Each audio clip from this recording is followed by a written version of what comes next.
சிவபக்தர்கள் அப்படின்னா எப்படி இருப்பாங்க, நம்ம அந்த நிலையில தான் இருக்கமா அப்படிங்கிற ஒரு உள்ளார்ந்த தேடுதல் தான் இந்த பதிவுக்கான அடிப்படை அப்படிங்கிறத நல்லா தெரிஞ்சுக்குங்க. பொதுவாலும் சிவனிடம் வேண்டுதல் வைக்கிறவங்க அப்படிங்கிறது சிவனிடம் யாசகம் கேட்பவர்கள் அப்படின்ட்டு பொருள் கொள்ளப்படும். அதாவது எனக்கு பொன் வேண்டும், பொருள் வேண்டும், அது வேண்டும், இது வேண்டும், நிறைய பேர் இன்னைக்கு உலகத்தில் அப்படித்தான் இருக்காங்க. ஆனா சிவபக்தரால் ஆகப்பட்டவர்கள் எனக்கு பொண்ணும் வேண்டாம், பொருளும் வேண்டாம், நீயே போதும் இறைவா அப்படின்னு சரணடைய தயாராக இருக்கிறார்கள் அல்லவா, அவங்க தான் அந்த இடத்துல உண்மையான சிவபக்தர்கள் ஆகிறார்கள். நாம் அந்த நிலைக்கு வந்து விட்டோமா அப்படிங்கிறத நம்ம தான் உறுதி செஞ்சுக்கணும். அடுத்து பார்த்தோம்னா, பார்க்கிற எல்லா இடங்களிலும், பார்க்கும் எல்லா பொருட்களிலும், பார்க்கும் எல்லா உயிர்களிலும் சிவத்தை காண்பவர்கள் தான் உண்மையான சிவபக்தர்கள். அப்ப ஒரு பொருள் அசையுது, ஒரு பொருள் ஆடுது, ஒரு பொருள் இசைக்குது, இந்த மாதிரி எந்த பொருளை பார்த்தாலும் அதோட இயக்கத்திற்கு அடிப்படையாக இருப்பது சிவம் என்று உணர்ந்து அந்த சிவத்தை அறிபவர்கள் தான் உண்மையான சிவபக்தர்கள் அப்படிங்கிறத நல்லா தெரிஞ்சுக்கணும். ரொம்ப முக்கியமா ஒரு நிலையை வந்துட்டு சிவபக்தர்களானவர்கள் எட்டி பிடித்திருப்பாங்க. என்ன அப்படின்னா, வாழ்க்கையில ஆனந்தமா இருக்கணும், வாழ்க்கையில அதை செய்யணும், இதை செய்யணும் அப்படிங்கிறத தாண்டி மரணம் அப்படின்னு ஒரு வார்த்தையை வந்துட்டு நம்ம உச்சரிச்சிட்டோம்னா கொலையெல்லாம் நடுங்கும், உயிரெல்லாம் நடுங்க ஆரம்பிக்கும். அந்த நடுக்கம் இல்லாமல் அந்த மரணத்தையும் சந்தோஷத்தோடு ஏற்றுக்கொள்ளக்கூடிய மனப்பக்குவத்திற்கு ஒருவர் ஆளாகின்றார் அப்படிங்கும் போது அந்த இடத்தில் தான் சிவபக்தியானது மெய்ப்படுகின்றது. ஏன் இப்பொழுது நாம் வாழ்ந்து கொண்டிருக்கின்ற இந்த புற உலகத்தில் நிலையில்லாத இந்த வாழ்க்கையை தவிர்த்து நிலையான சிவத்தை நாம் அடையப் போகின்றோம், அவருடன் இருக்க போகின்றோம். அதற்கு வழிகாட்டுவதுதான் இந்த மரணம் அப்படிங்கிற சொல் அப்படிங்கிறத உணர்ந்துகிட்டவங்க தான் உண்மையான சிவபக்திக்கு அடையாளமா எப்பவுமே இருப்பாங்க அப்படிங்கிறதுல எந்த மாற்று கருத்துமே கொள்ள முடியாது. இந்த உலகத்துல எது உண்மை எது பொய் அப்படிங்கிறது சிவபக்தர்களுக்கு நல்லாவே தெரியும்.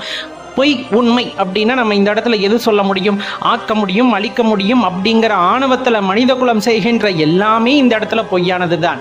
எது உண்மையானது? நமக்குள் இருக்கின்ற இறைவன், நமக்குள் உறைந்திருக்கின்ற அந்த சிவம் மட்டுமே உண்மையானது அப்படிங்கிறத உணர்ந்துக்கிறவங்க தான் இந்த இடத்துல உண்மையான சிவபக்தர்களாக ஆகின்றார்கள் அப்படிங்கிறத நம்ம ஆணித்தனமா சொல்லலாம். அதே போலதான் சிவனுடையாரா இருக்கிறது அவ்வளவு சாமானியப்பட்ட விஷயம் அல்ல. பல்லாயிரம் கோடி பேர் உங்களை சுற்றி நின்றாலும் அவர்களை அனைவரையும் மறந்துவிட்டு தன்னிலை மறந்து எவன் ஒருவன் நமசிவாய் அப்படிங்கிற மந்திரத்தை இந்த ஆங்கார குரலில் ஒருவரால் ஒழிக்க முடிகின்றதோ கண்டிப்பாக அவர் சிவபக்தியில் உயர்ந்த நிலையை அடைந்தவர் அப்படிங்கிறத நல்லா தெரிஞ்சுக்கங்க. ஏன்னா அந்த நமசிவாய் அப்படிங்கிற மந்திரமானது எவ்வளவு உயர்ந்ததுன்னு எல்லாத்துக்குமே தெரிஞ்சிருக்கும். நம்மளால ஒரு 10 பேர் இருக்க இடத்துல மனசை விட்டு அந்த மந்திரத்தை சொல்ல முடியுதா? நீங்க பரிசோதனை பண்ணி பாருங்க, கட்டாயமா நான் ஏன் சொல்றேன் அப்படிங்கிறது தெரியும். ஆரம்ப காலகட்டத்தில் அந்த மந்திரத்தை சொல்றதுக்கு கொஞ்சம் கூச்ச சுபாவம் இருக்கும். ஆனா தன்னை உணர்ந்த, சிவத்தை உணர்ந்த அல்லது சிவனை நாடி சிவன் தான் எல்லாம் என்று இருக்கின்ற அந்த ஒரு உயிருக்கு அந்த நாமம் மட்டுமே உயிராக விளங்கும். நமசிவாய் அப்படிங்கிற அந்த வார்த்தையை தவிர மற்ற எதுவுமே உங்களுக்கு பெருசா அந்த இடத்துல தெரியாது. சிவபக்தர்கள் ஆகப்பட்டவர்கள் தன் எதிரே ஒருத்தன் பசியால் வாடும் போது அந்த பசியை பார்த்து கொண்டிருப்பவர்களாக இருக்க மாட்டார்கள். தான் பசித்து இருந்தாலும் மற்றவர்கள் பசியறியாமல் இருக்க வேண்டும் என்று துணிந்தவர்களே இந்த இடத்தில் சிவபக்தர்களாக கருதப்படுகின்றனர். ரொம்ப முக்கியமான விஷயம், இந்த உலகத்துல பாத்தீங்கன்னா சிவபக்தர்களுக்கு கிடைக்காத பெயர்களே இருக்க முடியாது. இவன் பித்த மாதிரி அலையறான், சித்த மாதிரி அலையறான், பைத்திய மாதிரி அலையறான், பல விதங்களில் ஏசும் நம்மை. ஆனால் அந்த ஏச்சும் பேச்சும் இறைவனுக்கே, ஈசனுக்கே என்று அதை உதறிவிட்டு தன் போக்கில், தன் மனம் போக்கின போக்கில் இறைவனை நாடி சென்று கொண்டே இருக்கிறார்கள் அல்லவா, அவர்கள் தான் அந்த இடத்தில் உண்மையான சிவபக்தர்கள் ஆகின்றார்கள். நாமும் அவ்வாறே இருக்க வேண்டும் அப்படிங்கிறது தான் இந்த இடத்துல நம்ம குறிப்பிட்டு சொல்ல வேண்டியது. அதே போல பாத்தீங்க அப்படின்னா காற்றாற்று வெள்ளம் அப்படின்னு கேள்விப்பட்டீங்க. அந்த அளவுக்கு வேகமா தான் நம்ம புற ஆசைகள் எல்லாமே இருக்கும். அதை அடைந்து விடணும், இதை அடைந்து விடணும். இந்த ஆசைகளை எல்லாம் கட்டுப்படுத்தி அதே வேகத்துடன் தன் உள்ளிருக்கின்ற அந்த ஆன்மாவை தட்டி எழுப்புகின்ற வேகத்தை எவன் அதிகரிக்கின்றானோ அவனே உண்மையான பரம்பொருளை உணரக்கூடிய தகுதி உடையவன் ஆகின்றான் அப்படிங்கிறத நல்லா ஞாபகம் வச்சுக்கோங்க. பல ஆண்டுகள் தவம் செய்தாலும் கிட்டாத அந்த தரிசனம் உங்கள் மனதை கட்டுப்படுத்துவதனாலும், உங்கள் கோபத்தை குறைத்துக் கொள்வதனாலும், உங்கள் வேகத்தை கட்டுப்படுத்திக் கொள்வதனாலும் மட்டுமே அந்த இறைவனின் அந்த தரிசனமானது உங்களுக்கு கிடைக்கும் அப்படிங்கிறத நல்லா இந்த இடத்துல ஞாபகம் வச்சுக்கணும். அதே போலதான் உலகத்துல எல்லா இடங்களிலும் இறைவன் குடிகொண்டிருக்கின்றான். அவன் ஆலயம் கொண்டிருக்கின்ற எல்லா இடமுமே, அவன் கால்பட்ட இடம் எல்லாமே எனக்கு கைலாயம் அப்படின்னு நினைச்சு நம்ம வாழ்க்கையை நடத்துறோம் இல்லைங்களா, அவங்க தான் இந்த இடத்துல சிவபக்தர்கள் அப்படிங்கிற அங்கீகாரத்தை பெறுகின்றார்கள். முழுவதும் விபூதி, கழுத்தில் ருத்ராட்ச மணி மாலை, எப்பவுமே அந்த நான் சொல்லிக்கொண்டே இன்பத்தை அனுபவித்துக் கொண்டிருக்கும் மந்திரம் நமசிவாயங்கிற மந்திரம். அப்படியே தன்னை உருவகப்படுத்தி கொண்டு தானே சிவமாக இருந்து ஆனந்த கூத்தாடி அந்த மந்திரத்தில் லயித்து போய் எனக்கு எல்லாமே சிவன்தான் என்று மயங்கி கிடக்கின்றோம் அல்லவா. நாம் தான் சிவபக்தர்கள். இந்த சிவபக்தர்கள் எந்த நிலையிலும் பிறருக்கு துன்பம் நினைக்காதவர்களாக இருக்கின்றார்கள். பிறர் அழிந்து போக வேண்டும் என்ற எண்ணமே அவர்களுக்கு இருப்பதில்லை. அதே போலத்தான் பிறர் வாழ வேண்டும், பிறர் நலன் பேண வேண்டும் அப்படிங்கிற எண்ணத்தில் வாழ்ந்து கொண்டிருப்பவர்கள் தான் உண்மையான சிவபக்தர்கள் அப்படின்ட்டு இந்த இடத்துல நம்ம ஆணித்தனமா சொல்லிக்க வேண்டியது இருக்கு. ஏன்னா இந்த உலகத்துல எண்ணற்ற உயிர்கள் வந்துட்டு சிவத்தை போற்றுகின்றன, சிவத்தை வாழ்த்துகின்றன, சிவத்தை உணர்கின்றன. அதில் ஒருவராக நீங்களும் இருக்கும் பட்சத்தில் நீங்கள் உண்மையான சிவபக்தர் தான் அப்படிங்கிறதுல எந்த மாற்று கருத்துமே கொள்ள வேண்டாம். பக்தர்களுக்கே உரித்தான கடமை அப்படின்னு ஒண்ணு இருக்கு. அப்படின்னா தான் உணர்ந்த சிவத்தை இந்த உலகில் உள்ள அனைத்து உயிரினங்களும் வந்துட்டு உணர வேண்டும் அப்படிங்கிற அந்த படிநிலையை நீங்கள் எடுக்க வேண்டும் அப்படிங்கறத தான் நம்ம இந்த இடத்துல கேட்டுக்கொள்கின்றது. அந்த அளவுக்கு ஆற்றல் கொண்டது, அந்த அளவுக்கு இன்பமயமானது சிவத்தை அணிவது அப்படிங்கிறது உங்க எல்லாத்துக்கும் தெரிஞ்சிருக்கும். அப்ப அதுக்கான வழிமுறையை வந்துட்டு சாதாரண பாமர மக்களுக்கும் கொண்டு சேர்க்க வேண்டியது யார் கடமை என்றால் சிவபக்தர்களின் கடமை, சிவனடியார்களின் கடமை. சிவபெருமான முதன்முறையா நீங்க சாமி கும்பிட ஆரம்பிக்கின்றீங்க அல்லது அவரை இனிமேல் தான் வழிபடலான்ட்டு இருக்கேன், என் மனசு சொல்லுது, அவரை நோக்கி ஈர்க்கப்படுறேன் அப்படிங்கிறவங்களுக்கான பதிவு தான் இது. பெரும்பாலும் சிவ சொந்தங்கள் என்ன பண்ணுவாங்கன்னு உங்களுக்கு நல்லாவே தெரியும். சிவ நாமங்களை உச்சரித்து கொண்டே இருப்பார்கள், திலகங்கள் அணிந்திருப்பார்கள். அதாவது உடல் முழுவதும் விபூதி பூசி இருப்பவர்களையும் பார்க்க முடியும், நெத்தி நிறைய விபூதி பூசி இருப்பவர்களையும் பார்க்க முடியும். கண்டிகை கண்டிப்பாக அணிந்திருப்பார்கள். இது எல்லாமே சிவ அடையாளங்களாக குறிப்பிடப்படுவது நீங்களும் அறிந்த ஒன்றுதான். ரொம்ப முக்கியம். சிவபக்தி அப்படிங்கிறது எல்லாத்த விட உயர்ந்தது அப்படின்னு நம்மளால குறிப்பிட முடியும் இந்த இடத்துல. அது என்ன எல்லாத்த விட அப்படின்னா, மனிதனுக்குள் பலவிதமான உணர்ச்சிகள் இருக்கின்றன அல்லவா? அந்த உணர்ச்சிகளின் அடிப்படையில் தான் நான் கூறுகின்றேன். சிரிக்கிறதா இருக்கட்டும், அல்லது நீங்க கோவப்படுறதா இருக்கட்டும், அமைதியா இருக்கிறதாகட்டும், இந்த மாதிரி பல உணர்ச்சிகளுக்கும் அப்பாற்பட்டது தான் இந்த சிவபக்தி அப்படிங்கிற ஒரு விஷயத்தை தெரிஞ்சுக்கிட்டு தான் நம்ம எங்க வரணும் அப்படின்னா சிவ வழிபாட்டுக்குள்ள வர்றது உங்களுக்கு அந்த சிவ வழிபாட்டை முழுமையடைய செய்யும் அப்படிங்கிறத இந்த நேரத்துல மறந்துடாதீங்க. சரி, என்னவெல்லாம் கண்டிஷன் அப்படின்னா எந்த கண்டிஷனுமே கிடையாது சிவ வழிபாடு பண்றதுக்கு. என்ன நீங்க மனசுல வச்சிருக்கணும் அப்படிங்கிறத மட்டும் நான் சொல்லிடுறேன். பெரும்பாலும் சிவ வழிபாட்டுக்குள்ள வர்றவங்க பொன் பொருள் எதுவும் வேண்டும் அப்படின்னு கேட்டு வரமாட்டாங்க. சிவனடியார்களாகட்டும் சிவபக்தர்களாகட்டும் நீங்க கேட்டு பாருங்க, அவங்க இறைவா எனக்கு அதை கொடு இதை கொடு அப்படின்ட்டு அரை மனசோடு அங்கு நிக்க மாட்டாங்க. உங்களுக்கு என்ன வேணுமோ அதை சிவபெருமான் கொடுப்பார் அப்படிங்கிற அந்த முழு நம்பிக்கையோட இறை மந்திரத்தை மட்டும் சொல்லக்கூடிய மனது கண்டிப்பாக உங்களுக்கு வேண்டும். நல்லா ஞாபகம் வச்சுக்கோங்க. அதை விட தலை சிறந்த ஒன்று நமக்குள்ள இருக்கக்கூடிய கோபம், அகங்காரம், அகந்தை, இது போன்ற விஷயங்கள் எல்லாத்தையும் தவிர்த்து விட்டு தான் சிவ வழிபாட்டிற்குள் வரும்போது சிவத்தை உணர முடியும் அப்படிங்கிறத தெரிந்து கொள்ளுங்கள். நம்ம உடல்ல இருக்க அங்கங்களை பத்தி நம்மளுக்கு தெரியும், உள்ளுறுப்புகளை பத்தி நம்மளுக்கு தெரிஞ்சிருக்கும். ஆனா அதை நம்ம யாரும் பார்த்துருக்க மாட்டோம். அதே மாதிரிதான் பாத்தீங்கன்னா சிவம் அப்படிங்கிறது இருக்கிறது எல்லாத்துக்கும் தெரிஞ்சிருக்கும், சிவனை நம்ம பார்த்துருக்க மாட்டோம். அப்படி சிவத்தை நீங்க பார்க்கணும், சிவத்தை உணரணும் அப்படின்னு நினைச்சா கண்டிப்பா உங்களுக்குள் இருக்கின்ற அந்த மாயை அழிக்கப்பட வேண்டும். அந்த மாயை அழிக்கும் போதுதான் சிவத்தை உங்களால் உணர முடியும் நண்பர்களே. அதனால் தான் சொல்கின்றோம், இந்த மாயை சூழ் உலகத்தில் மனிதர்களுக்குள் இருக்கின்ற அந்த அகந்தையை அழித்தால் மட்டுமே சிவத்தை உணர முடியும் நண்பர்களே. இதை மனதில் வைத்துக்கொண்டு சிவ வழிபாட்டை ஆரம்பிப்பது மிகவும் உத்தமம். அப்ப சிவத்தை உணர்வதற்கு அகங்காரம் போக வேண்டும். அகங்காரமையா அகந்தையா அப்படின்னா ஒரே வார்த்தை நான் அப்படிங்கிற அந்த ஒரு வார்த்தை உங்களோட அகராதியிலிருந்து போயிடணும். அவ்வளவுதான். எதுக்கு எடுத்தாலும் நான் தான் பண்ணேன், நான் தான் இதற்கு காரணம், எல்லாமே நான் தான். அந்த நான் அப்படிங்கிற வார்த்தை உங்கள் மனதுக்குள் இருக்கும் போது அந்த அகந்தையானது உங்களுக்குள் குடிகொண்டிருக்கும். எதுவுமே என்னதில்லை, எந்த செயலும் என்னால் கிடையாது, எல்லாம் இறைவனால் அப்படிங்கிற அந்த எண்ணம் உங்களுக்குள் வந்துவிட்டால் அந்த அகந்தையானது போய்விடுகிறது. அது நன்மையோ தீமையோ எது நடந்தாலும் ஈஸ்வரன் பார்த்து நடத்தி வைக்கிறதப்பா அப்படிங்கிற மனசு வந்துருச்சுனாலே நீங்க உண்மையான அடியவர் ஆகின்றீர்கள் அப்படிங்கிறத ஞாபகம் வச்சுக்கணும். அதே போலத்தான் இந்த சிவ வழிபாடு பண்றவங்களுக்குன்னு பல அடையாளங்கள் உண்டு. சில பேர் பார்த்தீங்கன்னா உருவமாகவும், சில பேர் அருவமாகவும் வழிபடுவாங்க, சில பேர் அரு உருவமா வழிபாடு செய்வாங்க. இதுல எது சிறந்தது அப்படின்னா கண்டிப்பா இது சிறந்தது அது சிறந்ததுன்னு எதையும் நம்மளால சொல்ல முடியாது. உருவமா பார்த்து வழிபடுறவங்களுக்கு அதுதான் சிறந்தது, அருவமா நினைத்து வழிபடுபவர்களுக்கு அதுதான் சிறந்தது, உருவமாக நினைத்து செயல்படுபவர்களுக்கு வழிபடுபவர்களுக்கு அதுவே சிறந்தது அப்படின்ட்டு நம்மளால உறுதியா சொல்ல முடியும். ஏன் அப்படின்னா சிவ வழிபாட்டில் உயர்ந்தது தாழ்ந்தது என்று எதுவும் இல்லை. சிவனில் மனதை கொண்டு நீங்கள் ஒரு பிடி மண் எடுத்து பிடித்து அதை லிங்கமாக பாவித்து வணங்கினால் செய்தாலும் அது சிவ வழிபாடே. அல்லல்ல, என்னால் அப்படி கூட செய்ய முடியாது, மனதில் அவரை நினைத்து கொண்டு ஒரு ஜோதி ரூபமாக நினைத்து கொண்டு அவரோட மந்திரங்களை சொல்வதும் சிவ வழிபாடே அப்படிங்கிறத மறந்துடாதீங்க. அதனால இந்த சிவ வழிபாட்டுக்குள்ள வர்றவங்க முதல்ல அகந்தையை போக்கி இருக்க வேண்டும். எல்லா உயிர்களையும் சமமாக பாவிக்கும் மனதை பெற்று இருக்க வேண்டும். இந்த மனித குலமே சிறந்தது அப்படிங்கிறதெல்லாம் அகந்தையோட உச்சம். நம்முடன் பழகுகின்ற, நம்முடன் இருக்கின்ற அனைத்து உயிர்களுக்கும் தலைவன் யார் என்றால் அந்த சிவபெருமான் அப்படிங்கிற அந்த உணர்வு. அப்ப நம்ம பக்கத்தில் இருக்கக்கூடிய உயிரினங்களை எப்படித்தான் பார்க்கணும் அப்படின்னா, கண்டிப்பா நம்ம கூட பிறந்த இன்னொரு பிறவியா தான் பார்க்கணும். அந்த மனநிலை வந்துட்டாலே நீங்க சிவத்தை உணர ஆரம்பித்து விடுவீர்கள் அப்படிங்கிறதான் நம்ம இந்த இடத்துல சொல்றோம்.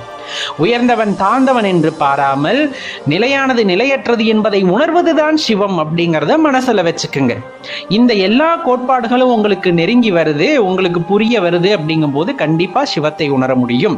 சில பேர் குருவின் மூலமாக உபதேசத்தை பெற்று சிவத்தை உணர ஆரம்பிப்பார்கள். மிகவும் சுத்தமான வழிபாடு அந்த வகையில வர்றது, அதுல எந்த தவறும் கிடையாது. உங்களுக்கு நல்ல குரு கிடைக்கிறாங்கன்னா அவங்க மூலமா சிவ உபதேசம் வாங்குறது ரொம்பவே உசித்தம். சில பேருக்கு குருவை எப்படி தேடுறதுன்னு தெரியாது. ஆனா சிவ வழிபாட்டுல ஈடுபடணும் அப்படின்னு நினைச்சா நீங்க ஆரம்பிச்சிடுங்க. பக்கத்துல இருக்க சிவாலயங்களுக்கு போயிட்டு சிவமந்திரத்தை சொல்லி ஆரம்பிச்சிடலாம். சரியான காலகட்டம் வரும்போது சிவபெருமானே உங்களுக்கு குருவை காண்பிப்பார், அல்லது அவரே உங்களுக்கு குருவாக இருந்து உபதேசம் புரிவார். உங்களது பக்தியின் தன்மையை பொறுத்து, உங்களின் பக்தியின் ஆழத்தை பொறுத்து அப்படின்ட்டு நம்மளால சொல்லிக்க முடியும் நண்பர்களே. அதனால சிவ வழிபாடு செய்யறது நமக்குள்ள இருக்க மகிழ்ச்சியை தேடுவது, நமக்குள்ள இருக்கின்ற ஆன்மாவிற்கு இன்பத்தை தருவது அப்படிங்கிறத மட்டும் மறந்துடாதீங்க. பெரும்பாலும் பார்த்தீங்கன்னா இந்த இறைபக்தி அப்படிங்கிறது ரொம்பவே முக்கியமான விஷயம். அந்த இறைபக்தி இல்லாத இடத்துல மனக்குழப்பம் இருக்கும், வாழ்க்கையை பற்றி ஒரு தெளிவில்லாத நிலை இருக்கும். அதே போல மற்றவங்களை குறை சொல்லக்கூடிய அந்த உணர்வானது இருந்து கொண்டே இருக்கும். அப்ப அந்த இறைபக்தி இல்லாம போகும்போது, இறைபக்தி அப்படிங்கிறதோ இல்லை அந்த ஆன்மீகம் அப்படிங்கிறதோ உண்மையா புரிஞ்சுக்காதவங்களுக்கும் அதே மாதிரி தான் இருக்கும். நம்ம போய் கோவிலில் நின்றுட்டு ஒரு அர்ச்சனை பண்ணா நம்மளுக்கான பிரச்சனை போயிடும்.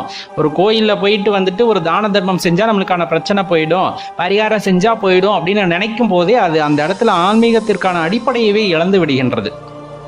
உண்மையான ஆன்மீகம் என்பது உனக்குள் இருக்கின்ற இறைவனை தேடுதல் அப்படிங்கிறது தான், வேற எதுவுமே கிடையாது. எல்லாருமே சுத்தி முத்தி அதை தான் சொல்லியிருப்பாங்க. நம்ம அதை மேற்போக்கா நம்மளுக்கு தேவை அந்த நுனிப்பில் மேயறது அப்படிங்கிற மாதிரி போறதுனால தான் நம்ம என்ன நினைச்சுக்கிறோம், கோவிலுக்குள்ள போய் அர்ச்சனை பண்றது, பரிகாரம் பண்றது மூலியமா நம்மளோட பாவங்களை எல்லாம் போக்கி கொள்ளலாம் அப்படின்னு நினைக்கிறோம். கண்டிப்பா கிடையாது. அது தற்காலிகமா தள்ளி போடுறது மட்டும்தானே தவிர நாம் செய்த கர்மாக்களை நாம் அனுபவித்தே தீர வேண்டும் அப்படிங்கிறது அதுல ஒரு விஷயம். சரி, இறைவனை நாம் எப்படி கும்பிட வேண்டும், அதுதானே இப்ப கேள்வி. அதுதானே இப்ப நம்ம சொல்ல வந்தது. இறைவனை வழிபடுவதற்கு ஏதேனும் ஒரு முறை இருக்கிறதா அப்படின்னா நல்லா தெரிஞ்சுக்குங்க. இந்த உலகத்திலேயே பார்த்தீங்கன்னா பல ஆயிரம் கோடி ஜீவராசிகள் இருக்கிறது. எல்லாத்துக்கும் பொதுவானவர் தான் இறைவன். அப்ப அவர்கிட்ட போயிட்டு நீ இந்த முறையில தான் என்ன வணங்கணும் அப்படின்னு இறைவன் சொல்லுவாரா? கண்டிப்பா சொல்றதுக்கான வாய்ப்பே இல்லை. இந்த மொழியில தான் என்ன வணங்கணும்னு சொல்ல முடியுமா? சொல்றதுக்கு வாய்ப்பே இல்லை. அப்படி சொல்ற பட்சத்துல இந்த உலகம் முழுவதும் அந்த மொழியை அவர்னால போதித்திருக்க முடியும். ஆனா ஏன் இல்லை அப்படிங்கிற ஒரு கேள்வி இயல்பா எழணுமா இல்லையா? அந்த சீதோஷண நிலைக்கு தகுந்த மாதிரி, புவியியல் அமைப்பிற்கு தகுந்த மாதிரி, அந்த பிறழ்வதற்கு தகுந்த மாதிரி தான் மொழியானது ஏற்பட்டிருக்கிறது. அப்ப எந்த மொழியில கூப்பிட்டாலும் அது இறைவனுக்கு கேட்கும். ரொம்ப முக்கியமான விஷயம். அப்ப மந்திரங்கள் இருக்கிறது, வேதங்கள் இருக்கிறது. வேதங்கள் இருக்கிறது, அது இறைவனால் கொடுக்கப்பட்டது, அது யாராலும் மறுக்க முடியாது. நல்லா தெரிஞ்சுக்குங்க. இந்த வேதங்கள் அப்படிங்கிறத வச்சு தான் நம்ம இறைவனை வழிபட வேண்டுமா அப்படின்னா கட்டாயமா அதை பின்பற்றுபவர்கள் அப்படித்தான் வழிபட வேண்டும். அதில் கூறப்பட்டிருப்பது போல் தன் வாழ்க்கை முறையை அமைத்து கொண்டால் அதை பின்பற்றியே ஆக வேண்டும். ஒரு சாரார் இருக்கத்தான் செய்கிறாங்க. அதே போல திருமுறைகளை பின்பற்றி வாழ்பவர்களும் வாழ்ந்து கொண்டே இருக்கிறார்கள். அவர்களுக்கு எல்லாமே திருமுறைகள் தான். ஏன்னா நம்மளோட இந்த ஆன்மீகத்தில் பார்த்தீங்கன்னா அடியார்களுக்கு நீங்கள் தொண்டு செய்தாலே போதுமானது, இறைவனை திருப்திப்படுத்தி விடலாம் அப்படின்னு சொல்றாங்க. சில பேர் பார்த்தோன்னா இறைவனை நண்பனா பாவிச்சு அவங்க கூட இயல்பாகவே பேசுவாங்க. நீங்க பார்த்தீங்கன்னா தெரியும், உங்களையே நிறைய பேர்த்து அப்படி பார்க்கலாம். சாமி கிட்ட பேசுற மாதிரியெல்லாம் பேச மாட்டாங்க. கோவில் நின்றுட்டு போய் ரொம்ப கேஷுவலாக பேசுற மாதிரியெல்லாம் பேசுவாங்க. ஒரு ஃப்ரெண்டுகிட்ட எப்படி ஏன் என்னாச்சு, எனக்கு இது பண்ண முடியாதா, உன்னால இப்படி பேசுறவங்களும் இருக்காங்க. உரிமை எடுத்துட்டு பேசுறவங்க. சில பேர் குருவா நினைச்சு மண்டி போட்டு வாகட்டி வாய் மூடி அந்த ஸ்தலத்துல நின்று மனசுக்குள்ள வேண்டுதல் வச்சுட்டு குரு என்ன சொல்றார் அப்படிங்கறத காதுல கேட்பாங்க. அவங்க ஒரு ரகம். அப்ப அது தப்பாகுமான்னா கண்டிப்பா கிடையாது. அது அவங்களோட படைப்பு, அவங்க உணர்ந்த விதம் அப்படிங்கிறது அது. அதே போல சில பேர் தாய் தந்தையா நினைப்பாங்க. தாய் தந்தையானா தாய்க்கும் தந்தைக்கும் கொடுக்கின்ற மரியாதை கொஞ்சம் கூட குறையாம அந்த இறைவனுக்கு கொடுப்பார்கள். அவர்தான் எனக்கு எல்லாமே அப்படிங்கிற மாதிரி சரணடைஞ்சிருப்பாங்க. அப்ப அதுவும் உண்மையான பக்தி தான். இன்னொரு வகையரா இருக்காங்க, இறைவனவே காதலரா நினைக்கக்கூடியவங்க, லவ்வர் அப்படிங்கிற மாதிரி ரொம்ப உரிமையா எடுத்துக்கிட்டு பேசுறது பிடிக்கிறது எல்லாமே அந்த இடத்துல எதையும் ஒளிவு மறைவு இல்லாம வந்துட்டு பேசக்கூடியவங்க. அப்ப அது தப்பா? கண்டிப்பா கிடையாது.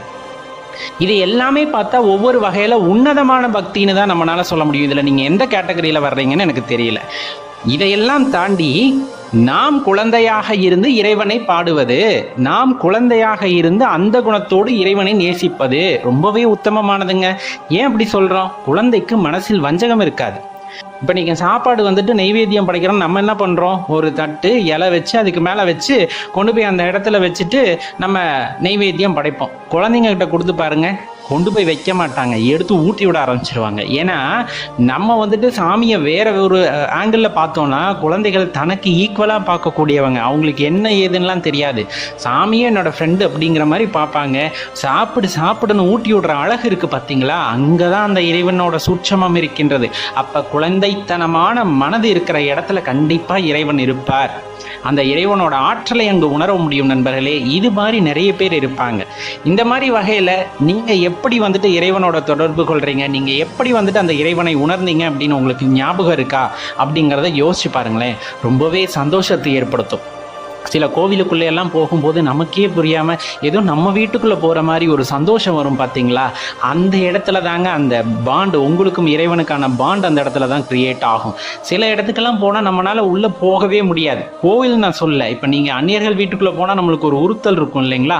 அந்த மாதிரி உறுத்தல் எப்பவுமே கோவிலுக்குள்ளே வராது. இன்னொரு விஷயம், உங்களுக்கு உகந்த அந்த கடவுள் அப்படின்றத சில பேர் வந்து முருகனை வழிபடுவாங்க, சில பேர் பெருமாளை வழிபடுவாங்க, சில பேர் வந்துட்டு காளியை வழிபடுவாங்க.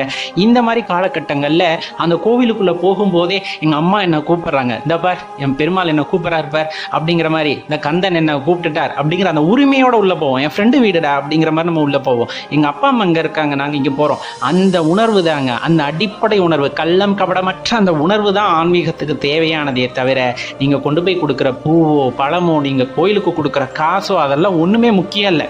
அவரு தான் கொடுத்தாரு. அவர் கொடுக்கறதுக்கு நம்ம யார் அப்படிங்கிறது தானே கேள்வி. 100 கோடி ரூபாய் சம்பாதிக்கிறேன்னா 10 கோடியை கொண்டாந்து உனக்கு கொடுக்குறேன் அப்படிங்கும் போது அவர் அதை வச்சுட்டு மாளிகை கட்டிட்டுலாம் இருக்க போறதில்லை. கடவுள் அப்படிங்கிறவே எளிமையின் வடிவமானவர், நல்லா தெரிஞ்சுக்குங்க. அவருக்கு என்ன தேவை அப்படிங்கிறத அவரால் அமைச்சுக்க முடியும். தேவை ஏற்பட்டால் இன்னார் மூலமாக நடக்க வேண்டும் என்றால் நடக்கும். அதற்காக நம்ம போயிட்டு அங்கே டிமாண்டு அப்படிங்கிற மாதிரிலாம் பேசக்கூடாது.